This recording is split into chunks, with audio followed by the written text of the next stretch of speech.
First of all, again, my name is William Branum. I am the founder of a little company called Naked Warrior Recovery. It's a CBD company because CBD was a modality that helped me turn down the noise in my head. After 26 years of service, after some maybe not so awesome relationships, I got a bunch of baggage that I carry around. And CBD helped turn the noise down so I could have more positive self-talk. I could fix myself. Because, you know, it's funny. We were talking today and the comment was like, oh, so you're human. I'm like, yeah, I am, actually. I'm just a regular guy that did some cool stuff once upon a time. But CBD was something that helped turn down the noise in my head so that I could have more positive self-talk. And so I started my company, Naked Warrior Recovery, to help other veterans, first responders, teachers, nurses, doctors, whoever who are struggling, suffering, to help turn down the noise in their head, to help take off that baggage that they're carrying around and help them to get naked. So I also came up with what I like to call the get naked mindset. That's about taking that armor that you carry around off, that baggage that you carry around off. Set it in the corner so you can be a little bit more vulnerable. You can find the healing that you need. I also make NAKED an acronym. And so the acronym for NAKED, it stands for, the N is for never quit. You're gonna feel like quitting today, so you're not gonna do it. The A is accept failure. You're probably gonna meet some failure today. That's okay, just keep pushing through it.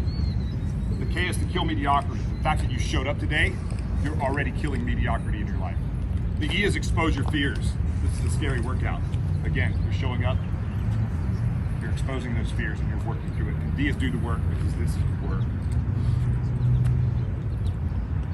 So,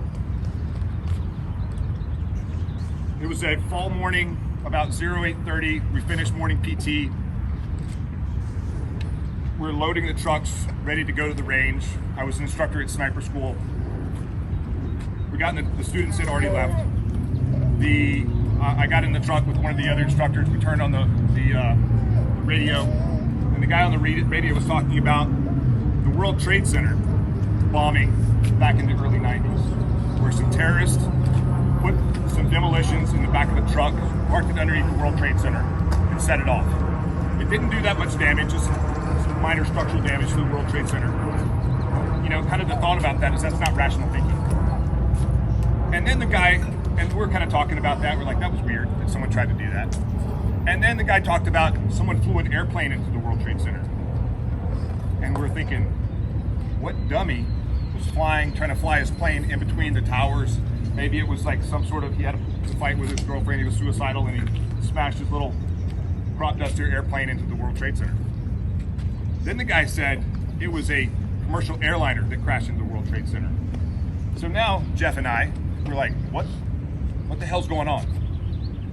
So we turned around, we didn't make it to the range, we turned around, we went back to the compound, we went inside, turned on the TV, and we saw the first tower on fire. I was like, that's not good.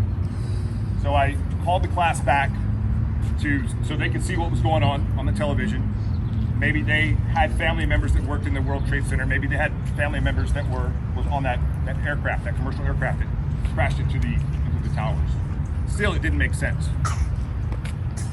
As the students are walking in the door, we watch the second airplane smash into the second tower of the World Trade Center. Now we know something is very wrong. And we're trying to process rationally what's going on. Then we hear that an airplane was crashed into the Pentagon and a fourth airplane crashed in a field outside of the DC area. It didn't take us long to figure out that this was an attack on America. This was an attack on freedom. This was an attack on the world. America being the world power. It was an attack on the world, attacking the symbols of America, the symbols of the world, the symbols of freedom. So, even though I was the senior instructor at sniper school, I was not the senior man. I had student instructors that were more senior to me. I had students in the class that were more senior to me.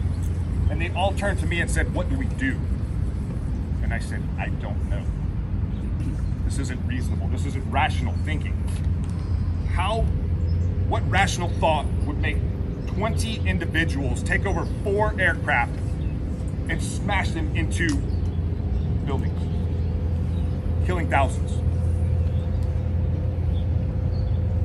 We sat there and we watched the towers burn and collapse. We were absolutely helpless. We couldn't do anything about it. We're highly trained individuals in warfare. We can't do anything about that. So I called back to the headquarters and I said, hey, what do we do? And I said, do we go to New York and help with the recovery operation? Or do we return to base? They said, no, continue training because we're gonna need your skill set very soon. Roger that. The next day we went back to the range, we continued training. That class graduated. Soon after that, we started deploying to Afghanistan and later to Iraq. Fast forward to 2005. I'm in SEAL Team 10. We deployed to Iraq. We're told you need to keep the interim government of Iraq alive. This is a strategic mission for the United States of America. This is a no-fail mission. You cannot let anything happen to those guys. Roger that. I'd rather hunt bad guys, but I'll do what I'm told. June 28th of 2005. We finished our detail. I'm back at my room, resting, getting ready for chow. My VIP is secure in his compound, and one of my new guys comes in, knocks on the door, and he says, hey, there's a helicopter down in Afghanistan and it's got our guys on it. I don't know what that means. So I go to the JOC, I walk in the door, and I see these two big televisions, and there's an MH-47 on the ground on top of a mountain, engulfed in flames. I have three questions. Who was on the aircraft? Are there survivors? And what the hell were they doing there in the daytime? We work at night because it's safer for us. We later learned who was on the aircraft, why they were there in the daytime,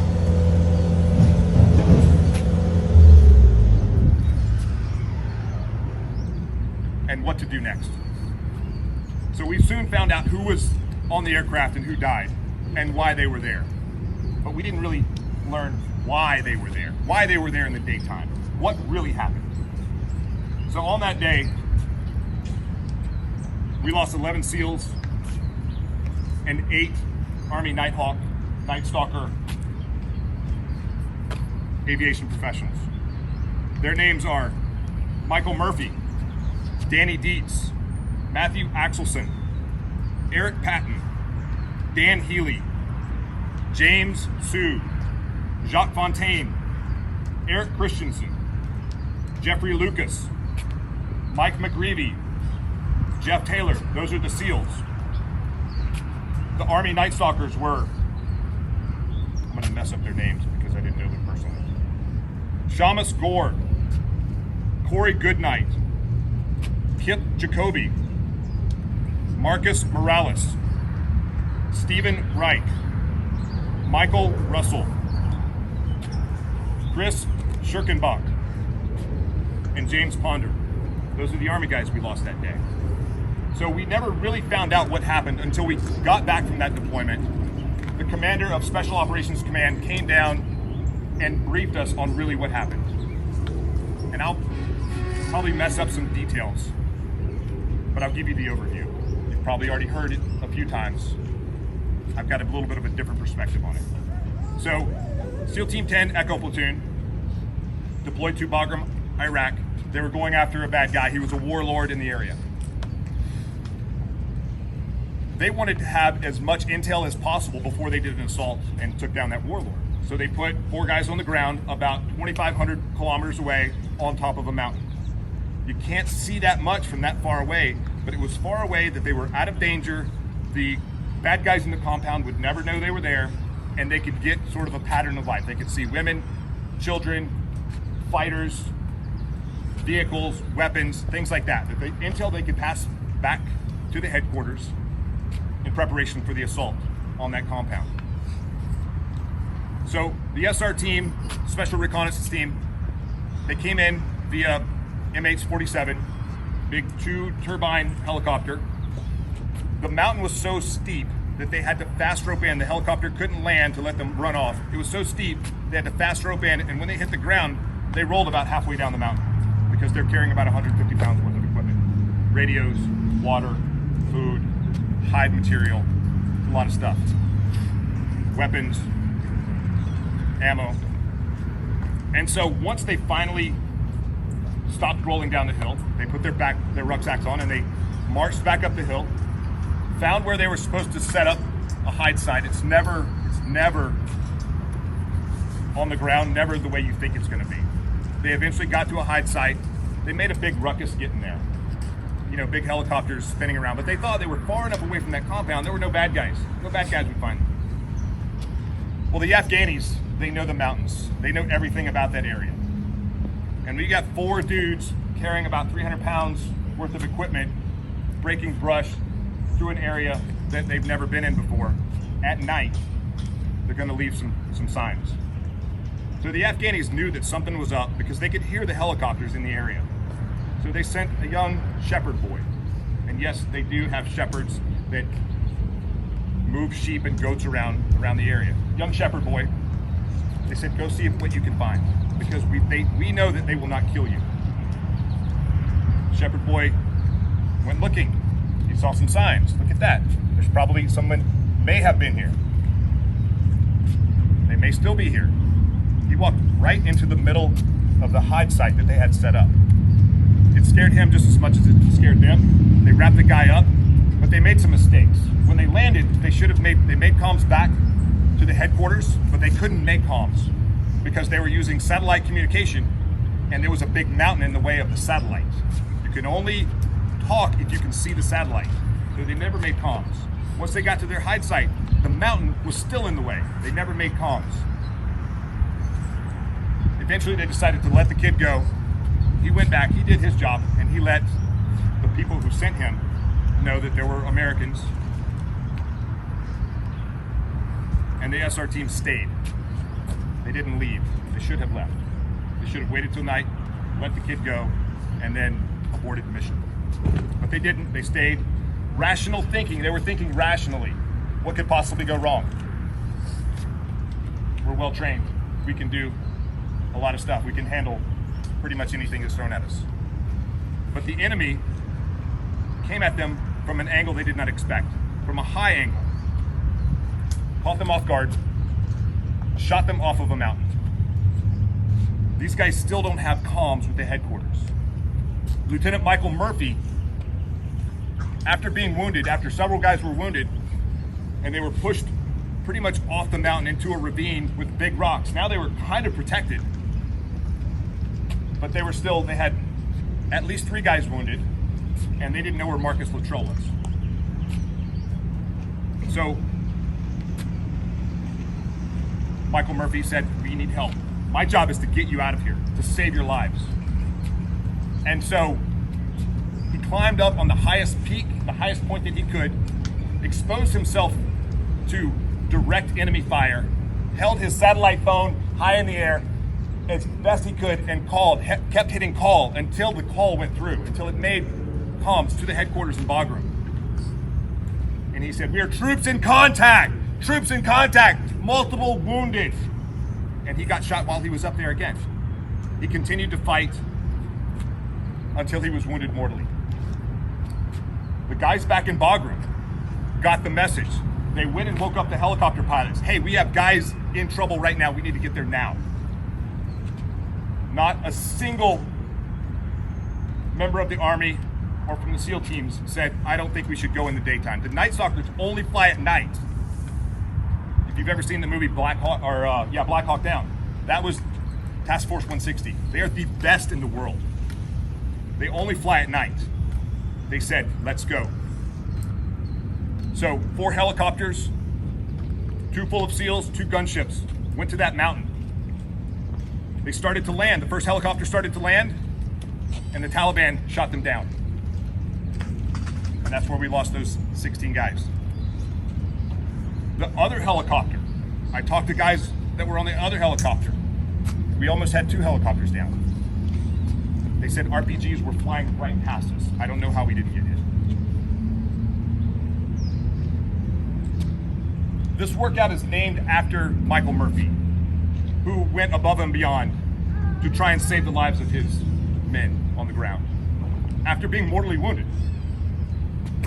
But the workout is not about Michael Murphy. This workout is about the men that died on that mountain. This workout is about the men and women who died on 9/11. This workout is about the men and women who have died protecting freedom from the beginning of our country to today. This workout is about the first responders who died in the towers, the first responders who serve us every single day, the teachers, the doctors, the nurses, the people who serve us, who give us freedom, who give us education, the people who serve us every single day. These are the people who step into the arena. Teddy Roosevelt wrote a speech one time that we like to call the man in the arena. And it goes something like this. The poorest way to face a life is to face it with a sneer. There are many men who feel a kind of twisted pride and cynicism. There are many who confine themselves to the criticism of the way others do what they themselves dare not even attempt. There is no more unhealthy being, no man less worthy of respect than he who either really holds or feigns to hold an attitude of sneering disbelief to all that is great and lofty, whether in achievement or in that noble effort where even if he fails comes the second achievement. It isn't the critic who counts. It isn't the man who points out how the strong man stumbles or where the doer of deeds could have done them better. The credit belongs to the man or woman who is actually in the arena, whose face is marred by dust and sweat and blood, who strives gallantly, who errs, who comes short again and again, because there is no effort without error and shortcoming. But who does actually strive to do the deeds, who knows great enthusiasms, the great devotions, who spends himself in a worthy cause, who at the best, in the end, knows the triumph of high achievement. And at worst, even if he fails, at least fails while daring greatly, so that his fate shall never be with those cold and timid souls who neither know victory nor defeat. Today, when you do the Murph, you are stepping into the arena. You're going to go in and you're going to join those men and women who have given their lives for our freedom. Those people who have paid the ultimate price, you're going to go meet them. This workout sucks. You throw on body armor, it sucks a little bit more. You're going to suffer, you're going to want to quit, but you're not going to. You're going to keep going. You're going to remember everyone who has paid the price, everyone who worked a little bit harder, everyone that wishes they could have come home to their family, or those family members who have lost people overseas. They would do this every single day if they could have that person back for 1 hour, for 1 more minute.